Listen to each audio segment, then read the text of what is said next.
YouTube, Motorcycle Prepper here.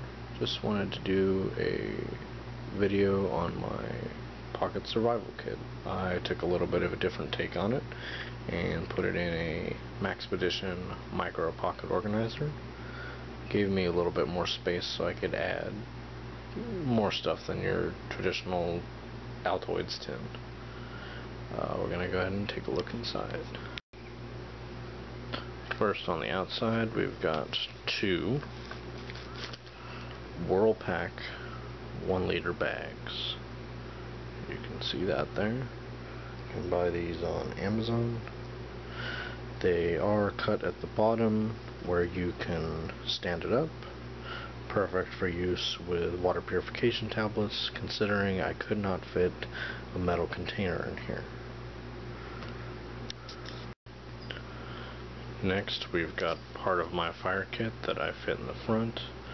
We've got 4 UCO Stormproof matches, 2 strikers, doesn't hurt to have an extra striker, and 3 trick birthday candles. Don't quote me on this, but I think there's small shards of magnesium in there that keep these lit even in the wind. Now we're going to open it up and take a look on the left side. Okay, as you can see in here, I've got this thing quite packed. First, we're going to start with, I believe this is about 5 feet of mil-spec paracord. If you break it down, that's 40 feet cordage. A small little package. Next, we have one of these safety saws. Handy little saw. I decided to throw this in there because the multi-tool I have in here does not have a saw blade. Next, we have a hot spark ferrocerium rod. Works quite well. Fits in a nice neat little package. Next, we have the Streamlight Nano. Quite a bright little flashlight. Such a compact size. Next, I have a Fisher Space Pen refill. Now, I couldn't fit a full-size pen in here, and the keychain pens aren't as good as the ink in these Fisher Space Pen refills. So I figure if I need to write something down, that's just enough to write something down. Next, I've got a pair of Uncle Bill's tweezers. These are about the best tweezers you can find out there. And lastly, I have a small peanut lighter from Comm. Let's see if this still works. It's been in here for quite a while. Oh, lights up first try. Great little lighter. You can also take the cotton out of the bottom and spark it with the flint sparker if you run out of fuel, but these never leak. Now we're going to take a look in the back and the left side. It's a little bit mangled up, but I've got a piece of apple pie gum. Apple pie is one of my favorite flavors. You can use the foil for it for something else. I put it in here as a morale booster, and it keeps your mind off of hunger. It won't last forever, but for a short-term survival situation, it will keep your stomach occupied. Next, I have a small piece of rubber inner tube. I put it in here as a fire extender. Rubber tubing will burn for quite a long time, and if you have to signal, this burns black, so you can have black smoke. Next, I have a micro flash mirror. Pretty bright. I'll have to go out and test this. And lastly, in here I have a space blanket. I decided to go with this pouch purely because I can fit bigger items in there. As you can see, this is quite thick for an Altoids tin. And I wanted to have something I can either wrap up in or create a shelter for 2 or 3 days till you can get out of there. Okay, next we're going to take a look at the right side. Here I have the Leatherman Squirt PS4, and behind it here I have a small magnet. That's to magnetize a sewing needle as a backup compass. It's always good to have 2 compasses. Leatherman Squirt PS4 here has a fairly nice blade on it. I believe this is hollow ground, still sharp as it came out of the box. It has a dual-sided file, which I like. On the back here we have a very good pair of scissors, a bottle opener slash flathead screwdriver, and a flat Phillips head screwdriver. And inside we've got the spring action pliers, which I like.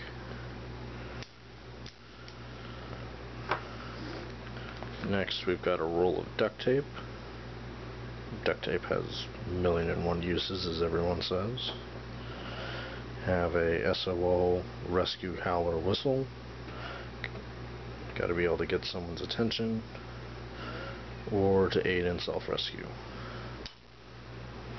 Behind here I have squished in 5 Tinder Quiks. These are about the best Tinder Quiks you can find, the best Tinder you can find out there. And a small spool of gardening wire that you could use as snare wire or extra cordage. Now we're going to take a look in the back. First, I've got a button compass, a P38 Can Opener, 3 large safety pins, a small safety pin, I don't know if you can see that in there, a paperclip, and various fishing supplies. I put it in there just for the sake of there's room for it. Realistically, in a 3-day survival situation, you can get food if you can live without it. Next, I have 1 foot of latex rubber tubing. Can use it as a drinking straw. Can cut it with the Leatherman and make it into a makeshift slingshot, or if you keep it all as one piece, you could make a spear, a rubber powered spear for fishing.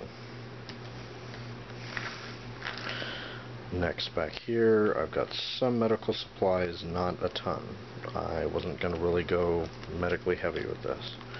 I've got a small 1.5 inch chem light in case the batteries die on this, but if I remember correctly, this will last over 40 hours on 1 set of watch batteries. Underneath that I have, I believe, let's find out,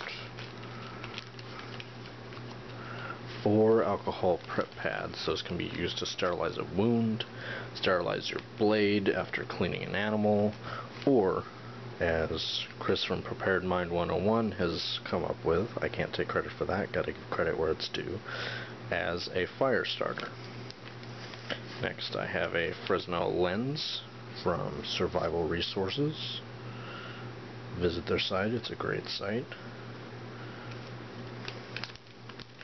In front of that I have,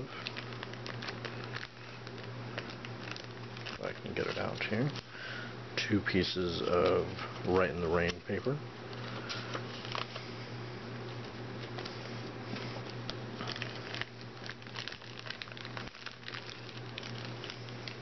And lastly, I have a 6-inch strip of high visibility duct tape, so you can get someone's attention. Next, I pulled it out by accident here. I have, I believe it's a square foot of aluminum foil, some electrolyte tablets, and 10 water purification tablets. These water purification tablets can be put in the Whirl pack bags. These are 1 liter because, if I believe correctly, I believe 1 aqua tab treats 1 liter of water. And lastly, back here, let me double check, make sure there's nothing else in there. I have a wire saw. Now, I couldn't really fit a folding knife, or for that matter, a fixed blade in here, so a wire saw is for the bigger tasks. Obviously, you want to try and conserve your resources and only use this if you really need to. Most sticks you can break off by kicking it over a log, pulling on it, you know, it's there just in case. In the description below, I will have links to all of this stuff. And thanks for watching. If there's anything in this kit that you think I missed or could change out, please let me know in the comments below. Thanks guys, have a good day.